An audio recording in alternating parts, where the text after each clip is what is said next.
क्या हम ये मान सकते हैं कि लोग लोगों को देख के वोट करते हैं कि पार्टी को देख के ज्यादा ड्राइव करके वोट करते हैं? कांग्रेस की सरकार आ रही है, कांग्रेस वो नैरेटिव बड़ा काम करता है ये इलेक्शन के अंदर। जो जनता है कई बार भ्रमित हो जाती है जी उसका इफेक्ट जो नैरेटिव था वो पंचकुला की सीट के ऊपर बहुत बड़ा you have to be neutral. कि जब विधानसभा के अंदर जी विपक्ष के साथी उन्होंने क्वेश्चन पूछा, लेकिन जो सामने से मंत्री का रिप्लाई आना चाहिए। पंचकुला में एक बहुत बड़ी पॉलिटिक्स टूडी कि अच्छे अच्छे सेक्टर्स में वी हैव सीन कि डंपिंग ग्राउंड का इशू है व्हाटएवर, तो उसमें मुझे लगता है कि what is the solution towards that.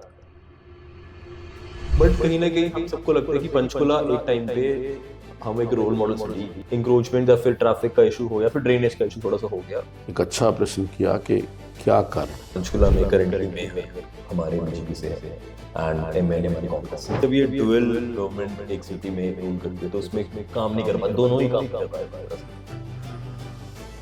आपने काफी निकट रूप से ऑनरेबल प्राइम मिनिस्टर जी के साथ एक काम किया था। What difference you could see in him than other leaders in the party? Hard work. नमस्कार, मैं हूं Akshay Jain and today we will have conversation with a former MLA from Panchkula, a former Vidhansabha Haryana speaker Gyanchand Gupta ji. Gyanchand Gupta ji से हम लोकल पंचकुला पॉलिटिक्स के बारे में बात करेंगे। हम उनसे the concept of neutrality as a Haryana विधानसभा स्पीकर उस बारे में बात करेंगे। ऑल्सो हम उनसे जानेंगे कैसे उनका एक निजी रूप से he was closely associated with prime minister Modi, कैसे उनके एक्सपीरियंसेस रहे, कैसे उन्होंने उनके साथ काम किया। चलिए अब उनसे बातचीत करते हैं। Hello sir, thank you for taking out time and आप हमारे साथ आ जाए यहाँ पर and I am really looking forward to have a good conversation with you. Definitely, I will try my best. So the very first question I have is आप चंडीगढ़ के mayor थे, उसके बाद आपने हरियाणा विधानसभा का सफर तय किया। इस दौरान आपके सबके लाइफ में एक रहता है कि from taking a position and reaching up to success, तो उस ड्यूरेशन में क्या एक्सपीरियंसेस थे, क्या लोग थे जो आपको एक मोटिवेशन फैक्टर रहे एंड कौन लोग थे जिनको आप मानते हो कि इनकी वजह से I have reached that position? देखिए, मेरी जर्नी जो है पॉलिटिकल जर्नी में कहूँगा कि ये चंडीगढ़ से ही शुरू हुई। 6 अप्रैल 1980 को भारतीय जनता पार्टी की स्थापना हुई थी। Since then I had been doing my work in BJP में रह करके मैं चंडीगढ़ का 3 बार प्रदेश का अध्यक्ष रहा और उसके पश्चात उसके बाद मुझे आदरणीय नरेंद्र मोदी जी का सानिध्य मिला। 1995 के अंदर आदरणीय नरेंद्र मोदी जी जो आज देश के हमारे प्रधानमंत्री हैं, वो 4 प्रदेशों के प्रभारी के नियुक्त होकर के यहाँ आए थे और उस समय मैं चंडीगढ़ प्रदेश भारतीय जनता पार्टी का अध्यक्ष था। लगातार 5 वर्ष तक हमने चंडीगढ़ के अंदर जो भारतीय जनता पार्टी की खोई हुई प्रतिष्ठा थी उसको हासिल करने का काम किया। उन्हीं के कार्यकाल के अंदर, इसी कार्यकाल के अंदर चंडीगढ़ नगर निगम का चुनाव 1996 में हुआ और उस चुनाव में आदरणीय मोदी जी के नेतृत्व में हमने 3/4 बहुमत जो था वो हासिल किया और बड़े सालों के बाद 30-32 साल के बाद हमारा चंडीगढ़ में मेंबर पार्लियामेंट बना, 96 में भी, 98 में भी। और नगर निगम बनने के पश्चात मुझे जो मेयर की जिम्मेवारी भी दी गई वो आदरणीय मोदी जी के द्वारा ही, और मैंने प्रयास किया कि जो मुझे जिम्मेवारी मिली है उसको अच्छे ढंग से मैं निभाऊं। और मेयर के पश्चात लगातार पहली टर्म में मेयर बना, फिर दोबारा चुनाव हुआ नगर निगम का, दोबारा फिर पार्षद बना। लेकिन इन द मीन टाइम संगठन का निर्णय हुआ, संगठन की ओर से संकेत मिला कि मैं I should shift to Haryana politics, और मैं 2002 के अंदर हरियाणा की राजनीति के अंदर प्रवेश कर गया। तो मुझे सबसे पहले जिम्मेवारी प्रदेश कोषाध्यक्ष की, ओके, हरियाणा स्टेट के कोषाध्यक्ष की जिम्मेवारी मिली, और उसके पश्चात जो उपाध्यक्ष प्रदेश का बना, तत्पश्चात मुझे आदेश हुआ, पार्टी ने तय किया कि मैं पंचकुला से विधानसभा का चुनाव लड़ूं। 2009 में चुनाव लड़ा, लेकिन सफलता नहीं मिली। फिर दोबारा 2014 के अंदर, उस कार्यकाल के अंदर पार्टी ने मुझे पार्टी के चीफ विप की जिम्मेदारी दी। 2014 से लेकर 2019 तक मैं पार्टी का चीफ विप था, और 2019 के चुनाव में जब दोबारा जीत करके आए तो पार्टी ने मुझे जो हरियाणा विधानसभा के अध्यक्ष के नाते जिम्मेवारी दी, और मैंने प्रयास किया कि जो जिम्मेवारी मुझे जब जब भी मिली है, चाहे वो प्रदेश अध्यक्ष के नाते, चाहे वो महापौर के नाते, मेयर के नाते, या पार्टी के अंदर चीफ विप के नाते, या हरियाणा विधानसभा के अध्यक्ष के, मैंने अपनी बुद्धिमत्ता के अनुसार, अपने हार्ड वर्क के द्वारा उसको पूरा करने का प्रयास किया। सर आपने जैसे मेंशन किया अभी कि जैसे आपकी बातों से मुझे सामने एक चीज़ आई कि आप जैसे जैसे opportunities I, you grab it with both hands. मतलब कि क्या आपको कभी ऐसा लगा कि I should analyse, pause and analyse, और यू वर द वन जिसको लगा कि अपॉर्चुनिटीज आई है तो I should just explore it? जैसे आपने त्याग पत्र देके आपने हरियाणा में शिफ्ट किया, and how difficult was it for you to decide that? It was not easy, because मेरी जो पॉलिटिकल जर्नी रही जी, सिंस चाइल्डहुड, जी, यू कैन से कि चंडीगढ़ में ही मेरी परवरिश हुई, एजुकेशन हुई, संघ के संपर्क में आया, संघ के अंदर भी लगातार वर्षों तक काम किया, और इतनी लंबी एसोसिएशन, 40 साल की एसोसिएशन को छोड़ करके एक हरियाणा में शिफ्ट करना एक बहुत बड़ा चैलेंज था। लेकिन संगठन की इच्छा थी, और मैंने अपना निवास, क्योंकि पंचकुला शिफ्ट कर लिया था इन द मीन टाइम, तो मुझे हरियाणा प्रदेश के अंदर जा कर के काम करने का अवसर मिला। लेकिन जैसा मैंने कहा कि 1962 से लेके जब मैंने पहली बार संघ की शाखा में गया, आज तक मैं संगठन के साथ जुड़ा हुआ हूँ। संगठन का जो भी आदेश जब भी आया, उस आदेश का मैंने हमेशा पालन किया, और संगठन ने मुझे बहुत कुछ दिया। आज जो भी कुछ मैं हूँ वो अपने संगठन की वजह से। संगठन ने मेरे ऊपर, चाहे वो प्रदेश अध्यक्ष के नाते, या महापौर के नाते, या हमारे स्पीकर के नाते, मेरे ऊपर भरोसा किया और मुझे अपॉर्चुनिटी दी। इसलिए मैं हमेशा जो भी संगठन की आज्ञा होती है उसका पालन करता हूँ। सर मेरा एक क्वेश्चन आपसे ये है कि आपने एक कॉन्स्टिट्यूशन पोस्ट संभाली, एंड साथ में आप यूवर एमएलए ऑफ पंचकुला, तो आपको क्या लगता है कि दोनों पोस्ट में क्या क्या सबसे डिफिकल्ट चैलेंज था as a speaker and as a MLA? देखिए, एज एन एमएलए आपका एक फोकस रहता है, काम रहता है, वो है जनता की जो काम है, जनता की जो इच्छा है, या जनता के जो डेवलपमेंट के काम है जी। As an MLA you are to do that.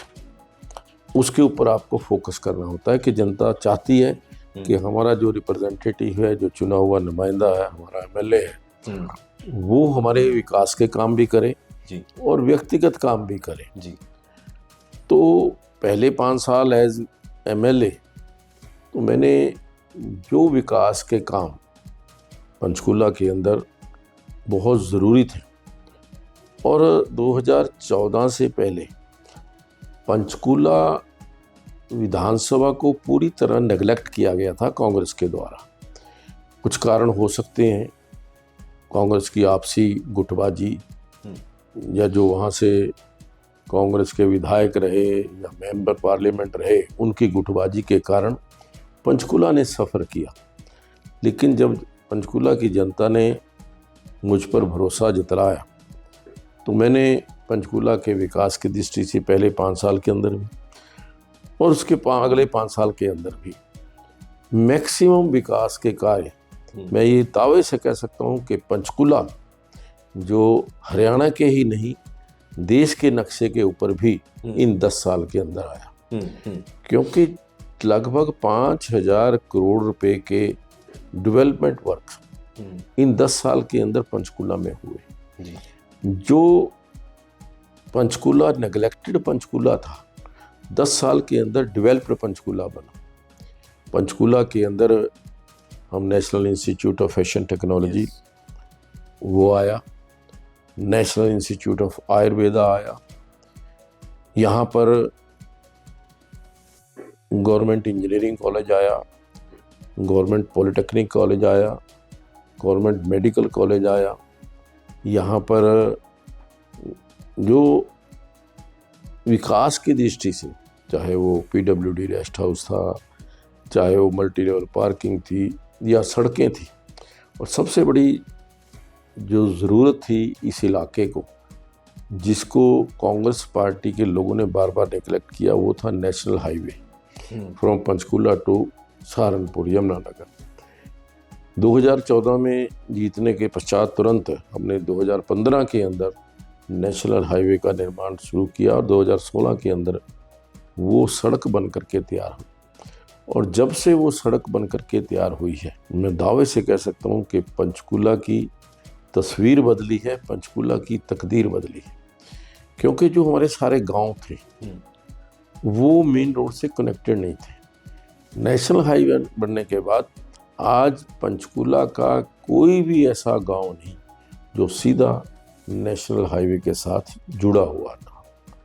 और इसी प्रकार से जो चाहे वो पार्कों के काम थे, चाहे वो सड़कों के काम थे, चाहे वो अपने राउंड अबाउट्स थे, या पंचकूला के अंदर जैसा हमने कहा कि मेडिकल कॉलेज की बात थी, जो हमारा हॉस्पिटल था 2014 के अंदर 100 बेडेड हॉस्पिटल था, आज वो गवर्नमेंट हॉस्पिटल 500 बेडेड हॉस्पिटल है। तो उस दृष्टि से पंचकूला के विकास की दृष्टि से ने 10 साल के अंदर ये प्रयास किया। और जहाँ तक एक कॉन्स्टिट्यूशनल जिम्मेवारी की बात है, एज स्पीकर के अंदर भी हमने बड़े नवाचार भी किए और नए बदलाव भी लेकर के आए। सबसे बड़ी मैं कहूँगा उपलब्धि जो हमारी विधानसभा, बहुत देर से इच्छा थी हमारे लोकसभा के आदरणीय स्पीकर भी बार बार थे कि विधानसभा विधानसभा। तो मैंने आते ही जिम्मेवारी मिलते ही जो हमारी हरियाणा विधानसभा थी उसको विधानसभा बनाया। और विधानसभा बनने के पश्चात सारी की सारी जानकारी ऑनलाइन हमारे कंप्यूटर के ऊपर, और उसके लिए हमने विधायकों की ट्रेनिंग के लिए, कर्मचारियों की ट्रेनिंग के लिए, और जो अन्य हमारे विधानसभा के कर्मचारी थे उनकी ट्रेनिंग के लिए ई-सेवा को अंदर वो जो 24 आवर उसके अंदर विधानसभा के अंदर आज काम कर रहा है। इसके अलावा विधानसभा के कार्य में पारदर्शिता रहे। हमने जो क्वेश्चन लगते थे, एक ब्लेम लगता था कि रूलिंग पार्टी के लोगों के सवाल लगते हैं, अपोजिशन वाले लोगों के सवाल नहीं लगते। जी। तो हमने एक व्यवस्था की कि जो भी क्वेश्चन लगेंगे बिना किसी भी सिफारिश के या बिना किसी भी आपसी उससे जो ड्रॉ ऑफ लॉट से निकलेंगे। ओके जी। जिसका भी ड्रॉ क्वेश्चन आएगा हम ड्रॉ ऑफ लॉट से डालेंगे जी। और सभी को समान अवसर मिले, ये हमने प्रयास किया। विधानसभा के अंदर कॉल अटेंशन मोशन नहीं लगता था, जीरो आवर नहीं आता था। ये सारी परंपराएं जो एक लोकतंत्र की दृष्टि से जो मजबूत होनी चाहिए, उनके अंदर पारदर्शिता होनी चाहिए, वो हमने प्रयास किया। और समय समय पर जो हमारे विधायक थे या हमारा स्टाफ था, उनको ट्रेनिंग देने का काम कि कैसे अच्छी व्यवस्था हो सकती है। एक विधानसभा के अंदर मुझे महसूस हुआ कि वर्क कल्चर वो नहीं, कम था। जो अधिकारी कर्मचारी अपनी सीट पर नहीं बैठते थे, तो हमने एक सिस्टम शुरू किया कि जो अटेंडेंस है जी, वो आपकी फेस की प्रेजेंस से लगेगी। आप एंटर करेंगे तो आपकी प्रेजेंस लगेगी। उसके साथ साथ मूवमेंट रजिस्टर हमने लगाया कि कोई कर्मचारी अपना स्थान छोड़ करके जाता है, वो मूवमेंट के रजिस्टर के अंदर एंटर करके जाएगा, और जब वो वापस आएगा फिर आकर के वो उसमें हाजिरी लगाएगा।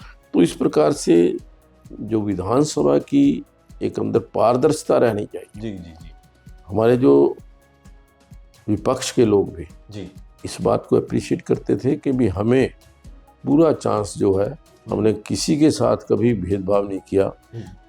चाहे वो सत्ता पक्ष था, जो उसका ड्यू था उसको दिया, और जो विपक्ष के साथी थे उनको भी बोलने का पूरा अवसर विधानसभा के अंदर हमने दिया। सर, मेरा यही सवाल था, जैसे कि as a speaker you have to be neutral, जैसे पारदर्शिता में बताया, तो क्या कोई एक ऐसा मोमेंट रिकॉल करते हैं आपकी? एक मोमेंट ऐसा आया था जब मेरे लिए बहुत डिफिकल्ट था to be very neutral, and अगर ऐसे कोई एक पर्टिकुलर इंस्टेंस आपको याद हो कि that very particular moment it was very difficult but I still manage to be neutral. नहीं, देखिए, बहुत सारे, एक नहीं बहुत सारे ऐसे कई बार ओकेजन आए कि जब विधानसभा के अंदर ही जी जो विपक्ष के साथी, विपक्ष के विधायक, उन्होंने क्वेश्चन पूछा, जी लेकिन जो सामने से मंत्री का रिप्लाई आना चाहिए वो अप टू द स्पेसिफिकेशन नहीं था। तो मैंने बीइंग न्यूट्रल मैंने मंत्री जी से कहा कि जी जो विधायक का प्रश्न है आप उसका उत्तर दीजिए, इधर उधर की बात मत कीजिए। तो ये एक सत्ता पक्ष के व्यक्ति को और मंत्री को ये एक बार टोकना जो था, लेकिन मुझे लगा कि मेरी ड्यूटी है कि जो विपक्ष के साथी प्रश्न पूछ रहे हैं उनका आंसर ठीक ढंग से आना चाहिए। तो इस प्रकार से कई बार ये हुआ कि भी चाहे वो समय को लेकर के जो हमारे विधायकों ने, अपोजिशन के लोगों ने कहा कि सेशन एक दिन और बढ़ना चाहिए, तो सेशन बढ़ाने का जो हमारा हाउस तय करता है, उन्होंने कहा भी जो हाउस तय करे, हाउस ने तय किया एक दिन बढ़ना चाहिए तो बढ़ा दी। तो उसके अंदर कहीं ये बात नहीं थी कि हमने सत्ता पक्ष और विपक्ष के अंदर कोई डिफरेंशिएट करना है, क्योंकि जितना लोकतंत्र में जितनी जिम्मेवारी सत्ता पक्ष की है उससे ज़्यादा विपक्ष की है। विपक्ष सार्थक चर्चा करे, जी बिल्कुल, जन समस्याओं के ऊपर चर्चा करे, ये एक एज ए स्पीकर उसको रेगुलेट करना, उसको मॉनिटर करना कि भी जो चर्चा हो रही है वो सार्थक हो रही है नहीं हो रही, और जो प्रश्न है या जो विषय है उसके ऊपर चर्चा। तो मैं समझता हूँ कि अपनी तरफ से मैंने प्रयास किया और आई एम सेटिस्फाइड कि भी जो मुझे जिम्मेवारी मिली थी उसको मैंने ठीक ढंग से निभाया। नहीं सर। सर, अब मैं सवाल पंचकुला के बारे में करना चाहूँगा। जैसे आपने अभी बताया कि पंचकुला में काफ़ी चीज़ें डेवलप, जैसे निफ्ट लेके आए हम, काफ़ी चीज़ें हमने देखी डेवलपमेंट होगी, बट कहीं ना कहीं हम सबको लगता है कि पंचकुला एक टाइम पे हम एक रोल मॉडल सिटी एक ऑब्जर्व कर रहे थे, that it would be a role model city in Haryana, but अभी भी हम देखते हैं कहीं ना कहीं इंक्रोचमेंट या फिर ट्रैफिक का इशू हो या फिर ड्रेनेज का इशू थोड़ा सा हो गया, अभी भी थोड़े लूप होल्स है जो सिटी में पूरे एग्जीक्यूट नहीं हो पाए। इसमें सर दो तीन सवाल मेरे हैं आपसे। पहली बात तो क्या इसमें एग्जीक्यूशन में थोड़ी कमी रही कि क्या पॉलिसी में थोड़ी मेकिंग में थोड़ी डिफिकल्टी रही, जो प्रॉपर एग्जीक्यूशन थी तो थोड़ी समस्या अभी भी लोगों को आती है, what is the reason behind it? एक अच्छा प्रश्न किया कि क्या कारण। देखिए, सबसे पहले तो मैं आपको कहूँगा कि जो विकास 2014 से पहले पूरे हरियाणा का हुआ, वो पंचकुला का नहीं हुआ। Panchkula was neglected. ओके।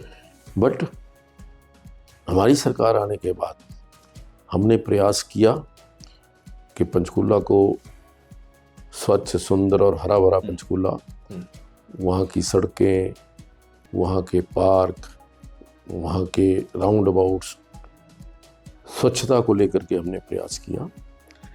लेकिन एक प्रैक्टिकल डिफ़िकल्टी जो आज अभी पिछले दिनों आदरणीय मुख्यमंत्री जी ने भी ऑब्ज़र्व की जी। कि पंचकुला के अंदर 5 डिपार्टमेंट हैं अलग अलग, जो पंचकुला के ऊपर काम करते हैं विकास की दृष्टि से। ओके। पंचकुला के अंदर देखिए, पंचकुला एडमिनिस्ट्रेशन है, डिप्टी कमिश्नर है जी। पंचकुला नगर निगम है जी। PMDA है, पंचकुला मेट्रोपॉलिटन डेवलपमेंट अथॉरिटी है, हाउसिंग बोर्ड है, वहाँ पर ये जो जिला परिषद है, वहाँ पर जो अलग अलग डिपार्टमेंट्स हैं। जी। अब बहुत सारी कई बार डिफ़िकल्टी होती कि ये जो सड़क है ये नगर निगम की है या हरियाणा शहरी विकास प्राधिकरण की है या PMDA की है या हाउसिंग बोर्ड की है या ज़िला परिषद की है। तो मेरा ये मानना है कि इन सब को, वैसे अभी लास्ट में आकर के जब पंचकुला मेट्रोपॉलिटन डेवलपमेंट अथॉरिटी का गठन हुआ जी। तो उसके बाद ये प्रयास हुआ कि इन सब को एक आपस के अंदर मिलकर के काम करें। तो उसका प्रयास चल रहा है और कहीं ना कहीं जो आपस के अंदर जो संपर्क डिपार्टमेंट्स का चाहिए, जो आपस के अंदर मेल मिलाप चाहिए या डेवलपमेंट के जो काम है, क्योंकि सफाई का काम किसी के पास है, अब सेक्टर किसी के पास है, तो ये इसको एक बहुत ज़्यादा इकट्ठा करके एक अथॉरिटी जब आएगी तब ये मैं समझता हूँ। लेकिन फिर भी डेवलपमेंट की दृष्टि से पंचकुला को एक मॉडल सिटी बनाने की दृष्टि से पंचकुला में बहुत काम हुआ है जी। और मुझे लगता है कि आने वाले 2-3-4 साल के अंदर पंचकुला जो है हरियाणा प्रदेश का नहीं पूरे देश के अंदर पंचकुला का नाम होगा। All of us hope for that. Sir मेरा एक सवाल है कि जब आप टेन्योर में थे, आपने मेंशन करा था, तो एक होता है कि कोई भी इंसान जब एक पावर में आता है तो उसको होता है कि मैं ये कार्य करना चाहता हूँ, कि ये मेरा प्राइमरी ऑब्जेक्टिव है, this is something on high priority, और लगता है कि यार ये चीज़ बहुत डिफिकल्ट था, मैं खुद श्योर नहीं था मैं कर पाऊंगा कि नहीं कर पाऊंगा, बट आप कहते हो कि हाँ आई सक्सीडेड इन डूइंग दैट जब आप पंचकुला की पावर में आप जब आए। और सेकेंडली मैं एक और क्वेश्चन पैरेलली पूछना चाहूँगा कि जो आपने कार्य शुरू किया या फिर आपके विजन में था जो आप अपने समय रहते नहीं कर पाए, अब दोनों अगर एक हाईलाइट करना चाहिए। नहीं देखिए, जहाँ तक पंचकुला के डेवलपमेंट की बात जी, बहुत मुश्किल था, बहुत सारी चीज़ें, खास तौर पर मेडिकल को लेकर के। पंचकुला के अंदर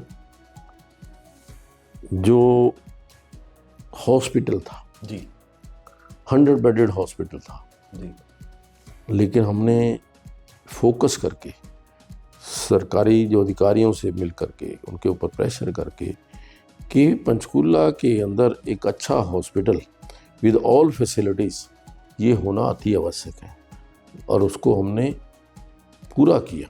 जो 100 बेड हॉस्पिटल था, पहले 300 बेड हॉस्पिटल बना, अब वो 500 बेड हॉस्पिटल।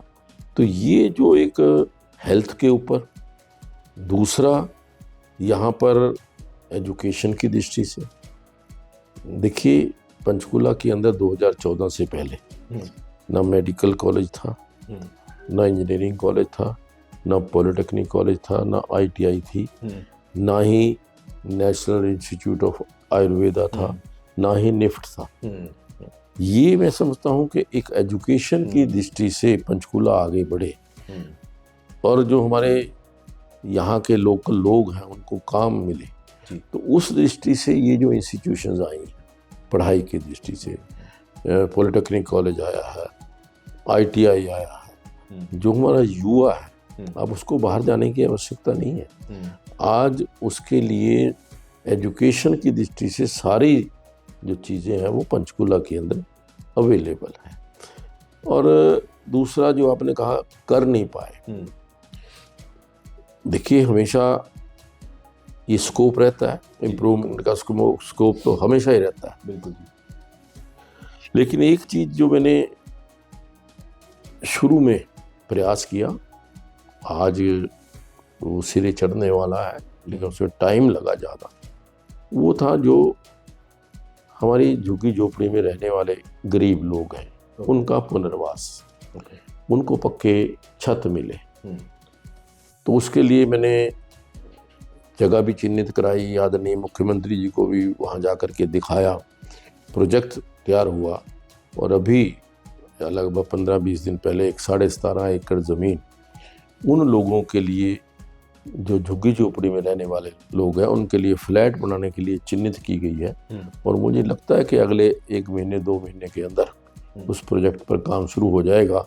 और जो हमारे झुग्गी झोपड़ी में रहने वाले भाई हैं, जैसे चंडीगढ़ वालों ने किया स्लम फ्री जी, तो पंचकुला भी स्लम फ्री पंचकुला बन। सर एक मेरा क्वेश्चन है, जैसे भी हम देखते हैं कि पंचकुला में करेंटली मेयर हमारे बीजेपी से है एंड MLA हमारे कांग्रेस से है, तो मैं जानना चाहता हूँ कि जब ये डुअल गवर्नमेंट एक सिटी में रूल करती है तो उसमें इज इट मोर बेनिफिशियल कि अकाउंटेबिलिटी ज़्यादा हो जाती है कि दिक्कत ज़्यादा आती है कि लोग काम नहीं कर पाते, दोनों ही काम नहीं कर पा रहे इस तरह से? नहीं, देखिए ये तो अपने ऊपर डिपेंड करता है कि जो इलेक्टेड पर्सन जो भी आज मेयर है चाहे वो MLA है, जनता ने चुन करके भेजा है जी।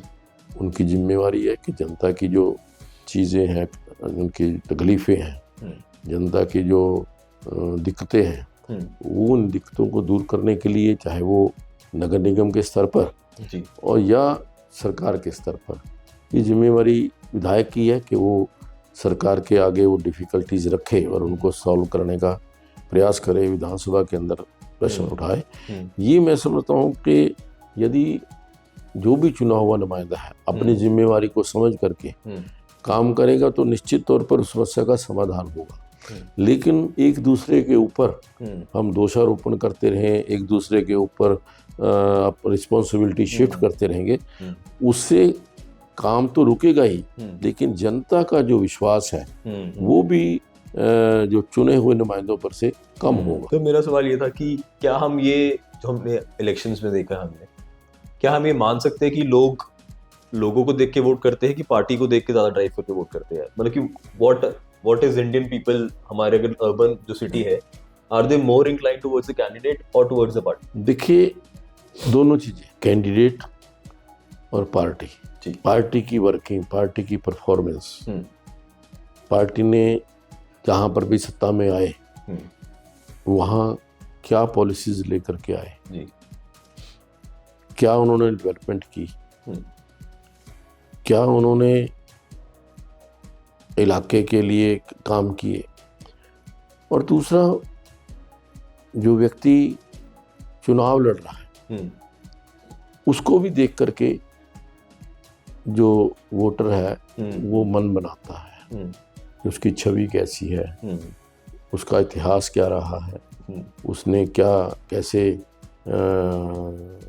काम किया है, लोगों को वो संपर्क में रहा है कि नहीं रहा है, लोगों से कितना मेल जोल रहा है।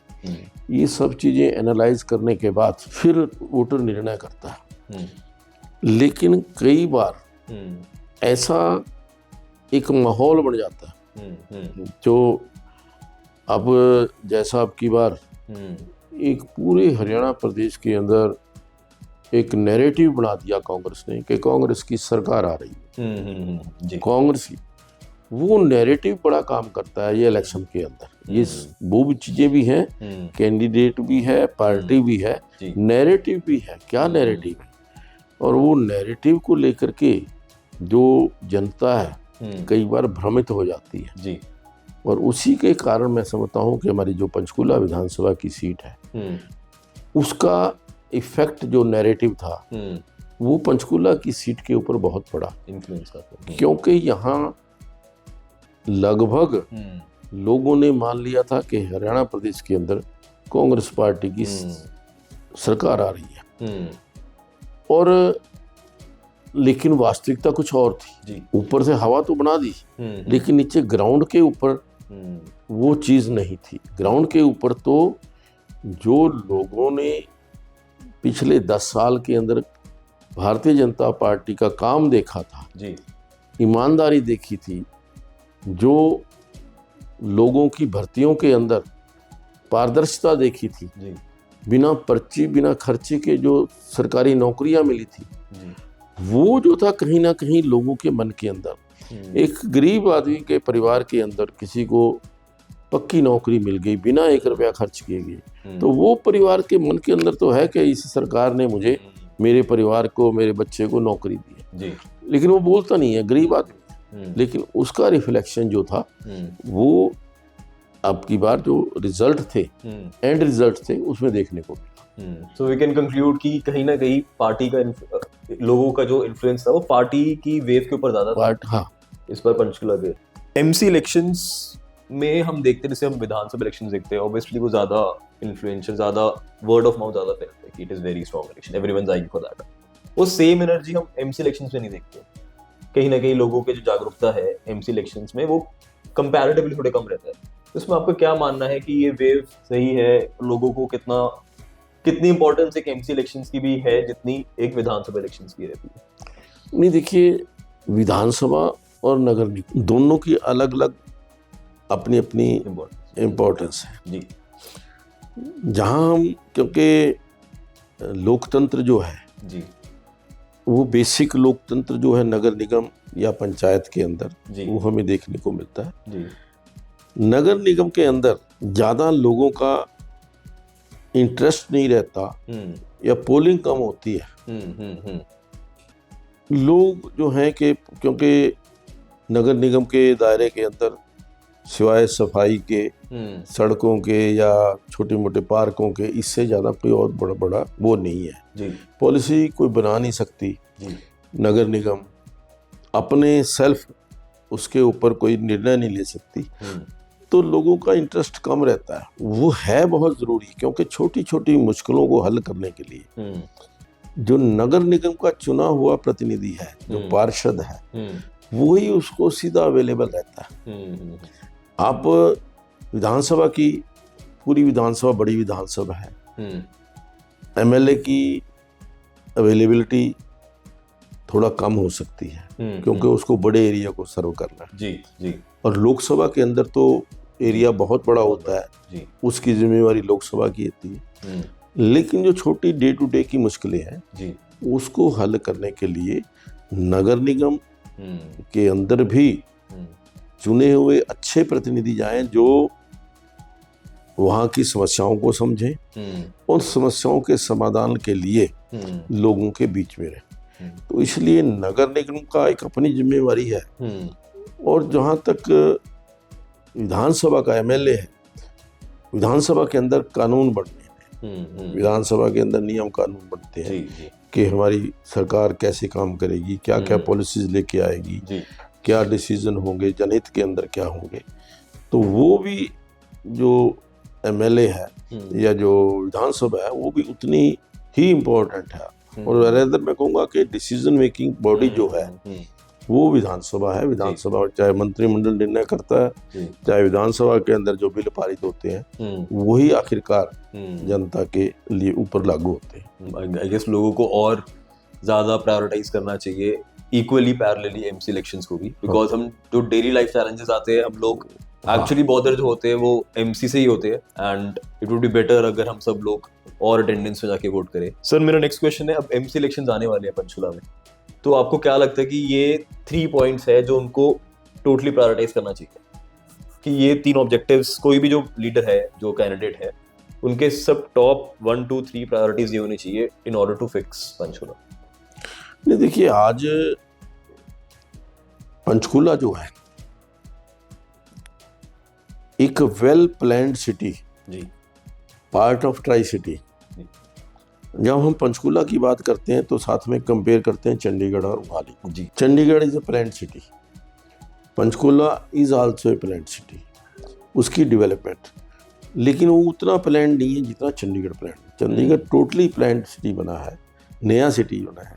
पंचकूला के अंदर पहले गांव थे, बहुत सारे गांव अब भी हैं, लेकिन मैं ये कह सकता हूँ कि हरियाणा प्रदेश के लिए पंचकूला जो शहर है वो एक मॉडल शहर बने, ये प्रायोरिटी हमारी हर आदमी की रहनी चाहिए। क्योंकि जितने स्टेट के कार्यालय, प्रदेश की सरकार के कार्यालय हैं, 90% कार्यालय पंचकूला के अंदर है। वहीं पे छोटी सरकार, मतलब सरकार बैठी है। तो वहाँ हम जितना एक कोई एग्जाम्पल सेट कर सके शहर के बारे में कि यहाँ dust free, pollution free, stray cattle free, stray dog free, या you can say drug free. तो ये जो मैंने अपने कार्यकाल के अंदर 7 मेरे सरोकार थे जिनके ऊपर मैंने फोकस किया कि पंचकूला कैसा होना चाहिए। ड्रग फ्री पंचकूला होना चाहिए, पोल्यूशन फ्री पंचकूला होना चाहिए, स्ट्रे कैटल फ्री पंचकूला होना चाहिए, स्ट्रे डॉग फ्री पंचकूला होना चाहिए, स्लम फ्री पंचकूला होना चाहिए, और इसके साथ ही ये जो पोल्यूशन जो है फ्री। तो ये सारे सातों पंचकूला को एक सबसे बड़ा जो ऑब्जेक्टिव था, स्वच्छ, सुंदर और हरा भरा पंचकूला। तो वो स्वच्छ, सुंदर और हरा भरा पंचकूला बनाने के लिए हम सबको मिलकर के प्रयास करने होंगे। बिल्कुल। अकेले सरकार अगर कहें हम कि सरकार पंचकूला को बहुत सुंदर बना देगी, पंचकूला को ये ऐसा स्वर्ग बना देगी, मैं ऐसा नहीं मानता। उसके अंदर जो हमारे नागरिक हैं, पंचकूला के जो वासी हैं, उनका भी बहुत बड़ा एक रोल है। पंचकूला के नागरिक जैसा डिसिप्लिन हम देखते हैं, बहुत विदेशों के अंदर जाते हैं कई बार, जो यहाँ ही इंडियंस हैं वो जाकर के वहाँ बड़े डिसिप्लिन हो जाते हैं। बिल्कुल। अब आप ट्रैफिक रूल्स को देखिए, जहाँ विदेशों के अंदर ट्रैफिक रूल्स इतने सख्त हैं कि आपको ऑनलाइन चलान आ जाता है, तो वो सारे रूल्स हम यहाँ रहते हुए हम नागरिक जो हैं उनका पालन शुरू कर देंगे, तो निश्चित तौर पर जो पंचकूला नहीं पूरा जो हरियाणा है वो एक बहुत आगे बढ़ जाए। और मुझे लगता है कि चंडीगढ़ में अगर आज के टाइम पे हम देखें, जब से सरकार ने कैमरे वाला चलान शुरू हुआ, आई कैन सी पीपल अब एक सेफर स्पीड लिमिट में चलते हैं बिकॉज ऑफ अथॉरिटी। अब अगर हम सिमिलरली सर, अब मैं पर्सनली अगर हम देखें पंचकूला में एक बहुत बड़ी बॉदरेंस रही है कूड़े कि अच्छे सेक्टर्स में वी हैव सीन कि डंपिंग ग्राउंड का इशू रहा है व्हाटएवर। तो उसमें मुझे लगता है कि what is the solution towards that? नहीं, वो सॉल्यूशन हमने अब कर दिया। Okay, now there is no problem of any dumping ground. Okay. और उल्टा हमने तो 1966 के अंदर हरियाणा बना था, पंचकूला के अंदर जब से पंचकूला बना सेक्टर 23 के अंदर एक डंपिंग ग्राउंड था। ओके। पूरे पंचकूला का जो कूड़ा करकट था वो सेक्टर 23 के अंदर डंप किया जाता था। ठीक है। लेकिन जो ही हमारी सरकार बनी, एक इशू बना कि उससे पहले क्योंकि उधर आबादी नहीं थी, पंचकूला एक्सपैंड होने लगा। पंचकूला पहले सिर्फ 20 सेक्टर 21 सेक्टर था, फिर 22, 23, 24, 25। तो उधर के लोगों ने डंपिंग ग्राउंड को लेकर के एक इशू बनाया कि ये डंपिंग ग्राउंड यहाँ नहीं होना चाहिए था, क्योंकि वो ऑलरेडी बना हुआ था। लेकिन हमने डंपिंग ग्राउंड का जो मलबा या कूड़ा करकट हटाने के लिए 2 बार नहीं 3 बार टेंडर किया, लगभग 50-60 करोड़ रुपया खर्च करके। आज वो मैं कहूँगा कि शायद 10 या 20 दिन की बात है, वो डंपिंग ग्राउंड बिल्कुल क्लियर हो गया। उसके साथ जो बड़ी बात कि जो अब जो कूड़ा क्रिएट हो रहा है, डोर टू डोर कलेक्शन हमने शुरू की। घर घर जाकर के गाड़ियाँ कलेक्ट करती हैं। वो गाड़ियाँ एक पॉइंट के ऊपर जाकर के वहाँ से वो कूड़ा शिफ्ट होता है, शिफ्ट होकर के पंचकूला से बाहर जहाँ पर वो ये प्लांट लगा हुआ है, बड़ा प्लांट लगा हुआ है, उसको वहाँ शिफ्ट हो रहा है। आज 24 घंटे से ज़्यादा कूड़ा, पंचकूला का कूड़ा पंचकूला में नहीं रहता। तो उससे जो एक ये डंपिंग ग्राउंड की और कूड़ा करकट की प्रॉब्लम है, ये काफ़ी हद तक ये हल हुई। सर, आपने अभी स्टार्टिंग में मेंशन किया था कि आपने काफ़ी निकट रूप से ऑनरेबल प्राइम मिनिस्टर जी के साथ एक काम किया था। तो we would want to know कि उस टाइम जब आप उनके साथ थे, what difference you could see in him than other leaders in the party? बहुत डिफरेंट जो मैंने 5 साल में उनसे सीखा, जी हार्ड वर्क, जितना हार्ड वर्क वो उस समय भी करते थे। आज प्राइम मिनिस्टर है, बहुत बड़ी जिम्मेवारी है, जी उस समय प्रभारी थे, लेकिन वो सुबह 5 बजे से रात के 12 बजे तक कोई भी मैटर है उसको माइन्यूटली, उसकी वर्किंग माइन्यूटली, उसके प्रोस एंड कॉन्स, और उस मैटर को कैसे सफल किया जा सकता है, कैसे टाइम बाउंड, उनका जो मेन जो काम करने का तरीका कि हर काम को टाइम बाउंड करते हैं। ओके, आप लोग को कहा कि ये काम 15 दिन में होना चाहिए, तो वो 15 दिन के अंदर दिन रात मेहनत करके भी करना पड़े, वो होता था। छोटी सी एग्जांपल बताता हूँ। 1996 का लोकसभा का चुनाव था, उससे पहले पार्टी का कोई कार्यालय नहीं था। जब मोदी जी यहाँ आए तो उन्होंने चुनाव से लगभग 1.5 महीना पहले कहने लगे भाई अपना चुनाव का कार्यालय, उसके लिए क्या किया? जी कुछ नहीं किया। उन्होंने वहीं कहा कि अगला चुनाव हम अपने कार्यालय से लड़ेंगे, 30 दिन का समय। हमने कहा जी हमारे पास तो कोई चीज भी नहीं है, कोई चीज, मतलब अभी आप कह रहे हो 30 दिन में कैसे हो जाएगा? उन्होंने कहा कि नहीं होगा। डिवाइड वर्क को, काम को बांट दिया।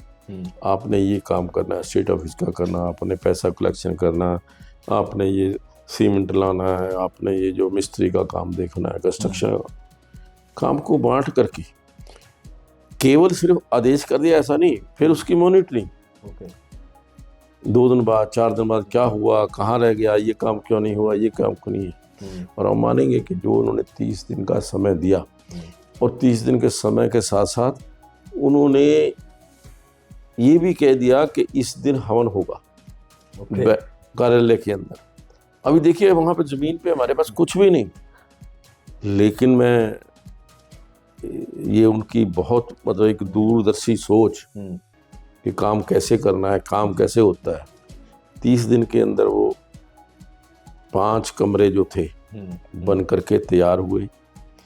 जिस डेट को उन्होंने कहा था कि हवन होना है, उसी डेट को हवन हुआ, और उसी दिन बाई चांस, या कह लीजिए कि अगले चुनाव की डेट अनाउंस हो गई। तो एक जो उन्होंने संकल्प किया कि अगला चुनाव हम अपने कार्यालय से लड़ेंगे, तो वो संकल्प को पूरा किया। तो उसके पीछे सिर्फ ये नहीं आदेश दिया, उसकी मॉनिटरिंग, उसकी देखभाल, उसकी कहीं पे डिफिकल्टी आई है तो उसको रिमूव करना, कैसे करना, ये मैं समझता हूँ कि उनकी एक खासियत। और दूसरा जो हमने संघ से भी सीखा है, अनुशासन और हार्ड वर्क तो उनका, मैं कहता हूँ ऐसा, शायद अभी भी आप देखते होंगे कि सवेरे 5 बजे उठ जाते हैं, रात के 12-1 बजे तक सोते नहीं, 1 मिनट रेस्ट नहीं करते।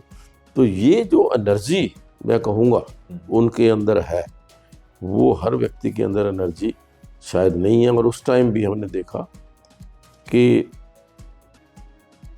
किस तरीके से पार्टी को, संगठन को मजबूत करना है। हमारे यहाँ चंडीगढ़ के अंदर, हम जैसा मैंने पहले बताया कि 30-32 साल से हमारी पार्टी चुनाव नहीं जीत पाई थी। उन्होंने आते ही कहा कि आप गांव में जाते हो, लेबर कॉलोनी के अंदर गए हो? हाँ गए तो है जी, बहुत कम। उन्हें कहा जब तक आप गरीब आदमी के घर के अंदर जा कर के चाय नहीं पियोगे, खाना नहीं खाओगे, उनसे नज़दीकी नहीं बढ़ाओगे, उनको अपनापन नहीं आएगा, तब तक कुछ नहीं होने वाला। उसके बाद सब लोग लगे, लेबर कॉलोनीज के अंदर गए, गांव के अंदर गए, और उसके बाद परिणाम अच्छे आए, नगर निगम भी जीते और लोकसभा भी जीते। तो ये एक जो उनकी कार्यशैली है, बारीकी से किसी भी काम को करना, देखना, मैं समझता हूँ कि हमने बहुत 5 साल के अंदर उनसे बहुत कुछ सीखा।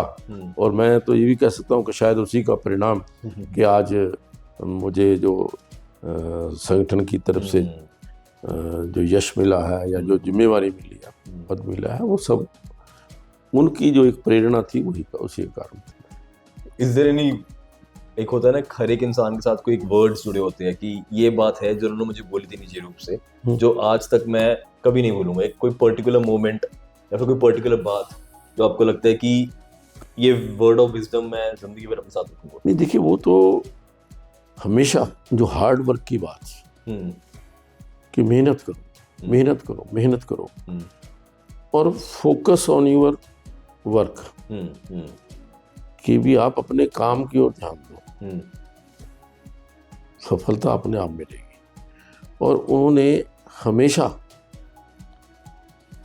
एनकरेज किया कि भी आप काम कर रहे हैं, कोई गलती हुई है कोई बात नहीं, आगे उठ के काम करो और काम करो।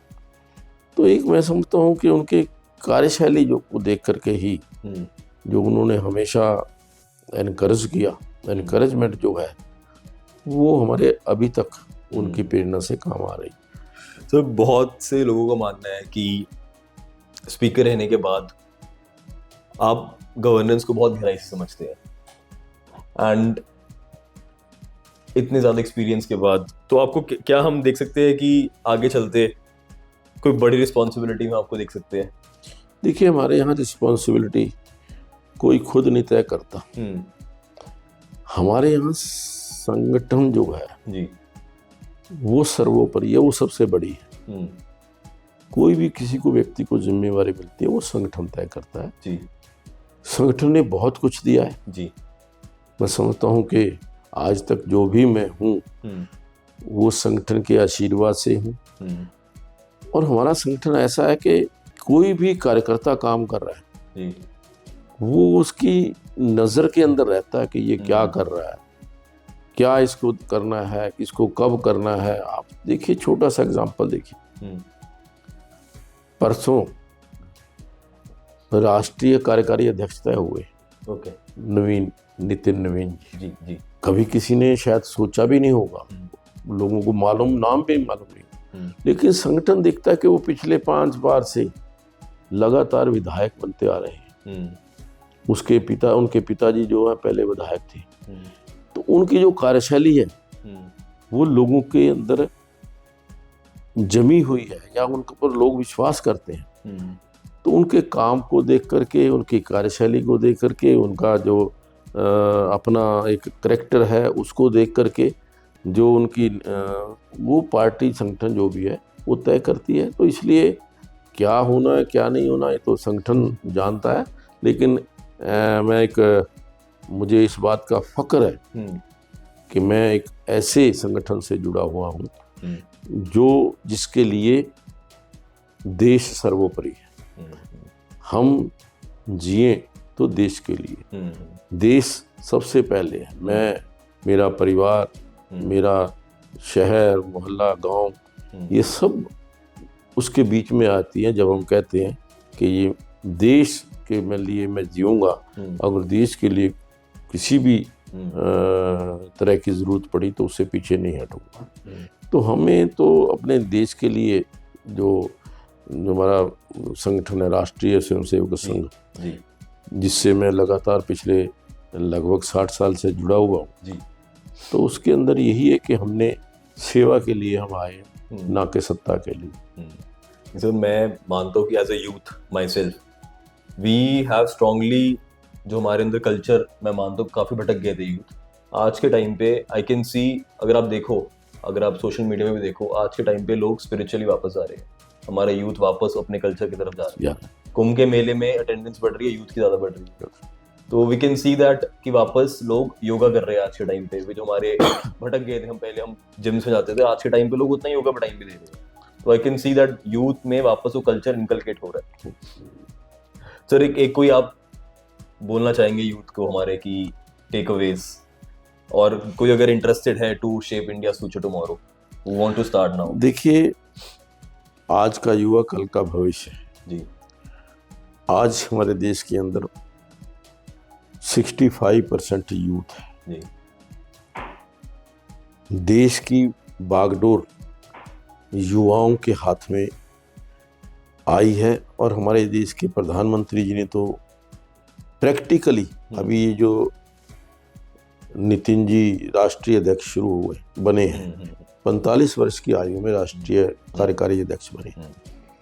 तो मैं तो युवाओं से कहूँगा कि कल आपका है, आप देश के लिए, समाज के लिए और कुछ करने का संकल्प, कैसे हमारा देश फिर से सोने की चिड़िया नहीं सोने का शेर बन सकता है, हम देश के बारे में सोचें। चाहे हम कहीं भी बैठे हैं, चाहे विदेश के अंदर हमारा युवा काम कर रहा है, लेकिन उसका जो दिमाग है वो ये रहना चाहिए कि मैं अपने देश के लिए क्या कर रहा हूँ, जो भी कर रहा हूँ उससे मेरे देश को कुछ फ़ायदा हो रहा है कि नहीं। यदि देश आगे बढ़ेगा तो हम सब आगे बढ़ेंगे, युवा आगे बढ़ेगा और जिस प्रकार का आगे वातावरण नज़र आ रहा है, आने वाला भविष्य युवाओं का है। सर आखिरी सवाल मेरा आपसे, how would Gyan Chand Gupta ji want to be remembered as a leader from Haryana? आप कैसे चाहेंगे लोग आपको कैसे याद रखें? देखिए, मैं अपने आप को लीडर नहीं मानता, मैं तो एक कार्यकर्ता हूँ, एक सेवक के रूप में, कि लोग ये जाने कि कहीं चाहे इतना भी कोई हेल्प मेरे द्वारा किसी गरीब व्यक्ति की, जो सबसे गरीब है, उसकी कहीं हेल्प हो सकी और उससे किसी को, आम आदमी को, गरीब आदमी को फ़ायदा हुआ, बस इसी रूप में जाने। धन्यवाद सर, आप आए। Thank you so much for taking our time.